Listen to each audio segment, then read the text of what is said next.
I'm your ice cream man, baby. Stop me when I'm passing by. Did you know that in our last conversation, we didn't even say who we are, welcomed our viewers? We have 29 viewers now. They know who we are. Oh, my God. You know who we are. Listen, we have 29. For the 29 that are watching, I commend you for having the intuition and insightfulness and intellect and some other big I words for tuning in, because this may be the most engaging, not an I word, conversation online. And that's saying a lot considering online is a global thing. Absolutely. And I wonder if there's some sort of chat bot, what is it, Chat GPT, that's translating this for aliens who are watching this intergalactically, right, and doing a transcript. Because there's 29 here, but there's like, woo, they're just not being tracked. There's millions up there. Yeah, they're not being tracked. So you guys, we're the latest craze, we're the hottest trend. Absolutely, you can see us from space. From space. I shine brightly, and your intellect shines That's even right. brighter. This is Tina, by the way. I'm Alex. Harleys and Hairspray, the conversations in between our interviews. So we have, just so you know, we have regular conversations about art and life and artistic life. And then we also have a long form, so the conversations are more short form, little bite-sized pieces of lettuce in your Caesar salad. And then the long form is we interview artists from various disciplines, right, which are then interspersed. Do a little deep dive. So here we are, and I thought I would just do a proper introduction.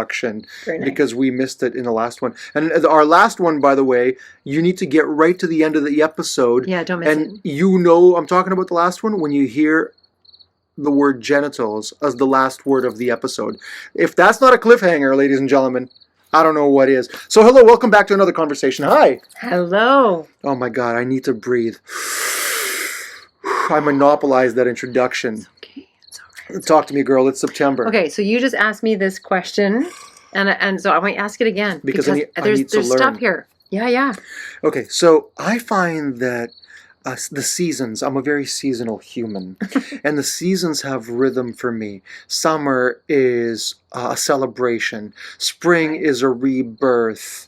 Winter is a complete hibernation for me, like just nose to nose Eskimo kisses with the people you love and trust the most. Fall, I want one in the winter. Oh, I got you. It's coming. No, I'll put that in my calendar. Eskimo kisses, cozy. With Tina. And fall is a wind up. Things get moving again after you finish celebrating. So summer is like an ongoing fiesta, and then you realize, oh, I got to get back to it. And getting back to it as a human is one thing, but getting back to it as a parent with school rhythms is another thing. And so my question to you was, do you find that at the beginning of fall you have to gear up again, and there's a new motivation and there's a new rhythm that affects your entire family, how you live, how you work, how you approach life? Because I've been in the school rhythm as a student, and then as a professor, and then as a father for a vast majority of my life. Right. And it's all I know. Fall is time to right. get moving. But does it really have to be? Right. What does that look like for you? Yeah, because what you asked me was, what do you do when 2/3 of your kids are no longer in school? And does that change? I'm like, oh, yeah. They've launched, so you only have one. So yeah, what does that look like for you when you have to set up a new definition of your seasonal rhythm? I just find that every year, or it's not even every year, like every new zone as a parent, I just get lighter and lighter and freer. And my kids are seeing me as a human, like as a person. Amazing. And not just as a mom.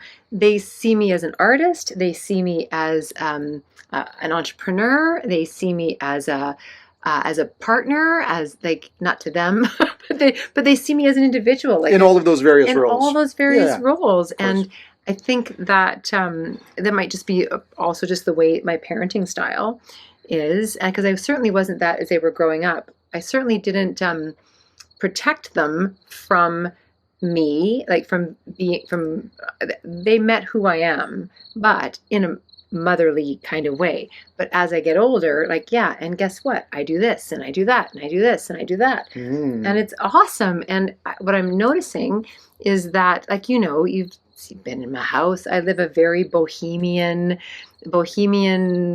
pirate kind of life. That's right. I'm kind of classy bohemian. Very classic. Wouldn't you say? I think you're a very properly hygiened pirate from the boho life. Like we're back to genitals. No scurvy. I'm a hygienic pirate. There's no scurvy in your mouth. That's a band name. Hygienic pirate. I like it. Pirates of Hygienica. I would call my band No Scurvy in My Mouth. No scurvy. Scurvy in my mouth. Okay. That's a good song. That's not bad. Scurvy in my mouth. The latest single from the Hygienic. I'm sorry. Okay, I'll stop. The Pirate Hygienica. Scurvy in my mouth. Okay, sorry. So yes. And there's something about I could go off on this for a little bit now.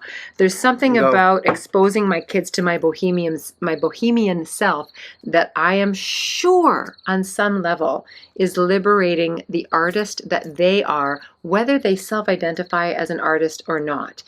Because when they see me living in full color and saying yes to things instead of no to things, expanding and trying new things rather than not trying new things, that's an artistic lifestyle.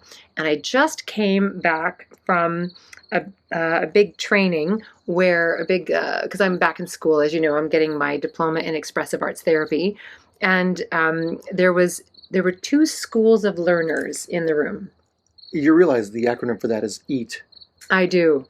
There were 2 schools. Are we on genitals again? There are 2 schools of learners in your EAT program. In my EAT program. Yes. There were those of us that are Gen Xers who walked into classrooms, walked into classrooms trusting the teacher. We were kind of learned the longer we were in school that we didn't have to like the teacher. We didn't have to agree with the teacher. Correct. But we were there to learn, and we trusted that they had the knowledge, right? Not saying that's good or right or better or than what's happening now. But I just want to name that's a different paradigm. Right. And as we've empowered the young people in our worlds to have choice, to speak up for when lines have been crossed, whatever that means to them, in the world of, it's not the same thing, but in the world of Me Too, which then filters into the conversation of consent. And as we see anxiety go up and in our young people, our young people are no longer walk into classrooms from a place of trust. They walk into classrooms going, you have to earn my trust, and I deserve to feel safe. Right. Which is a very healthy thing. However, what I'm noticing is in this paradigm shift, because we're not through the paradigm shift yet, we're still in the middle as we change the rules of engagement, is that art is hard to create because there is the container is Morpheus, right? The container wobbles. Yeah. And we need to, like, part of what in my theater training, the safety is in the work. It's not in the classroom. The safety is it's like if you're a hockey player, you put all of you put it on the ice. If you're pissed about something, take it out on the ice. That's right. It goes into the work. And same with theater and the generation we grew up in. That is so right. Safety comes from putting it in the work, not in each other. And so it's, I think, creating art in this paradigm shift, back to your conversation about Chappelle a little bit in the last one, is I learned that not that we're talking about what I learned in summer, that was our last episode, but so asking about going to school has changed, and I think it's art. I don't know what we're gonna see in art based on that change. I love the fact that you are the role model for your kids' permission. Thank you for circling us back. Yes. No, that is so important, because you don't need to talk about giving yourself permission. Live about it. They'll see about it. And you are in seeing the new versions of you, or your expanded colors, because now they're older and they have the freedom to see that, and you have the freedom to demonstrate it. They can give themselves permission because their mom gives herself permission in the same way to explore, to try, to create, to be themselves, to go on their own path, their own journey, tell their own story. That is so important. Do you know how often I think about my conversations with you and how I feel like I'm my best self when we're talking? And I feel smart and witty and sharp and cute and funny, all the things, all the good things. And then when you leave, I think, I wish my kids saw that version of me. Oh. I wish they know I'm funny and they know I'm kind of dorky and like old-timey cool, like old man cool. They get all that. But I wish I was the version you bring out of me for them so that I could see, I could show them. And that's so lame of me to say, it's so powerless and it's so ego-driven, but I could show them that I'm a leader of culture. It's very human of you. I'm a builder of legacy. I'm the grande dame of fashion. Yeah, but they don't see that. And I need to be okay with the fact that what they see in me is the right version that I bring to them as a father. That's the lane. And so I'm a little envious that your kids are seeing more of your lanes. They are seeing the school zone and they're seeing the Autobahn. I love that. And I want to find a way to be that role model as well, or to be that level of free, or to be that level of new in my kids' eyes. So that's a little bit of a project, but I do know that it eats at me because I want to have more dimensions in the eyes of my children. And I don't think that I do. And I'm not even sure that I should, but I want to. So, and you've tapped in somehow, which, wow. Well, I think I just, I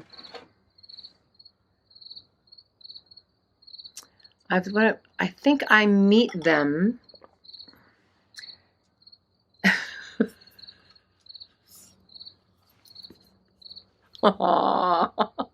You are the greatest, Dan. Thank you. But I need to be more polydimensional. So, I think you meet them. I was going to say, I think I actually meet them where they see me. And what I mean by that is, do you remember being a teenager? Yes. And I know you probably saw your parents, in the role that they are, but you also saw your parents as who they are. Do you remember those thoughts as a young person? Going, my mom doesn't think I know this about her, but I do. Yes. Your kids see you like that. Your kids think you're fucking cool. They may not say it, and they may not actually even use that word, but there's a piece inside of them that goes, fuck, my dad's cool. Yeah, they don't curse in front of me, so they definitely won't say it like that, but that's... But they do. They see you. Right, which is amazing. Because they live with you. And people we live with see us in our multidimension, our multidimensionality. And so even if they don't put words to it, or it isn't part of the way you interact across the dinner table or whatever, they see you. Our kids are the most intimate view. They see us more intimately, I think, than our partners sometimes do. And I know that we have bigger conversations with our partners, but they see us in our realness. I'm gonna give a nipple story. I hope you just can hang in with me. So I've got this photograph. I know. I'm all tuned in. What day is it today? Maybe it's that. Anyway, so I've got this photograph from Easter, where there's a bunch of us and we're standing out on the deck. And I'm in my onesie jammies, and I'm nipply. I'm nipply in my onesie jammies. Mm-hmm. And Easter. You mentioned Easter. I mentioned Easter. Lord help us. Nipply on Easter. Yes. So, and then Cedar, my son, grabbed the picture and posted it on Instagram, and I'm like, dude, but my nipples are there. Doesn't that bug you? No, just to be clear, you were fully dressed. I was fully dressed, but I was nipply, poking through the... But the nipples were on a revolution. Right, the nipples were, yeah. I understand. They were revolting against the outfit. They had a mission. They had a mission to be seen. That's a band name, Nipple Revolution. Nipple Revolution. Right there. We've just nailed the ultimate emo band name. I love it. So Cedar posted this Easter pic. I'm like, is that okay? Like, I mean, there's just family pictures, right? And we're just casual standing on the deck, just one of those days. And he's like, Mom, he said, I know you. I know you. He's like, I see you all the time. Not that I walk around naked in my house, because I'm just in my jammies. But like, I'm just in my regular life stuff. Right. And we do life with our kids. We do life with our kids. I promise you, and I'm not just blowing sunshine, they see you in a way that you may not recognize that they do, and might you let yourself meet them there. That's really beautiful. I need to digest that. Yeah, I need to digest that. I also remember that as a child, I was so in my own bubble. I saw dimensions of my parents, but kind of breezed through them. Mm-hmm. I glazed over them. I don't know. I think we're all so different in the way that we see and interpret and define. I don't know. But thank you. That's a lot to think about. And quite frankly, I don't think there's you're right, you used the word intimate. I don't think there's a more intimate relationship. They see everything. They see all of your weaknesses. They see all of your strengths. They see the things that embarrass them. And those same things are the things they'll brag about 10 years later. They will. The whole carousel. It's kind of incredible, but I love your sense of freedom, and I love that as you get older, you have more ownership of who you are. I think that's a superpower, and I'm glad. This feels like it might be the most nourishing chapter of my life, because earlier in life you're busy nourishing a school objective or a degree, or a partner, or infants and toddlers. And then you realize, oh, my turn has come for a little self-nourishment. And if you're astute enough and hungry enough for life and creative enough, you can give yourself permission to nourish yourself completely and selfishly in the best way. So you're there, you're ahead of me. You're ahead of me, so I can learn from you. I carry with me this guilt of, can I afford this? And then you realize, can you afford not to do it? Because then you're running out of time. Can I give myself permission to just take care of me and be hedonistic? Well, what do I have? I've just given over 54 years to other projects. If not now, then when?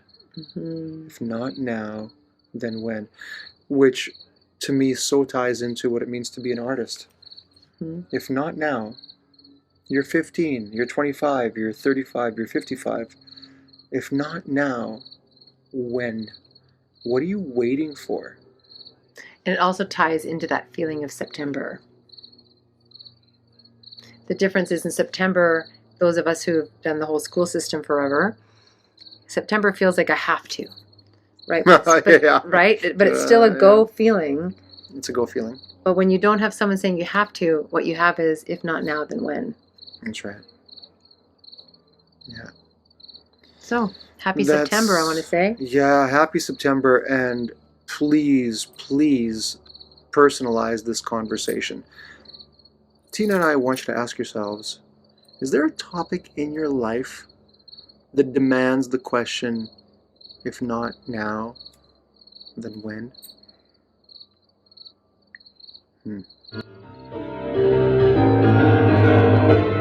All the flavors are guaranteed to satisfy.